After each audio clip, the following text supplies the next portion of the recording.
Solve 1 over x plus 1 over y equals 1 over z for y. The first thing we need to do on this is multiply by our common denominator, which would be x, y, and z. So we'll multiply this entire equation by x, y, z.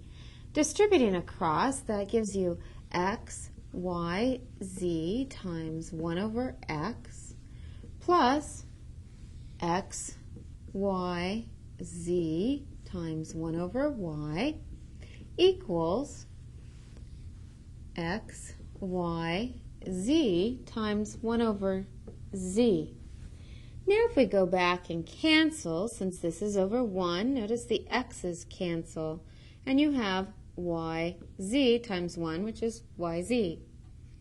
Plus, here, since this is over 1, notice the y's cancel, and you have xz times 1, which is xz.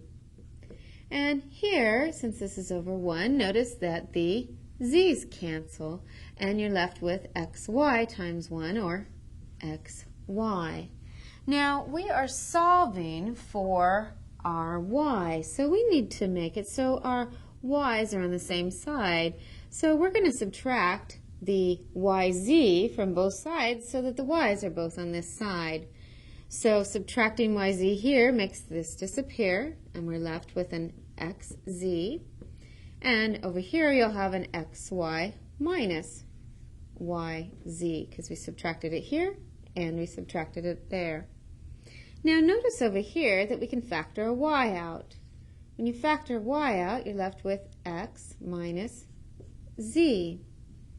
And since the x minus z is multiplied by the y, and the opposite operation would be to divide, we can divide both sides by x minus z. When we do that, on the right-hand side, these will cancel, and we're left with y equals xz over x minus z, or if you prefer to write that as y equaling xz over x minus z with the y on the left-hand side. That's fine also.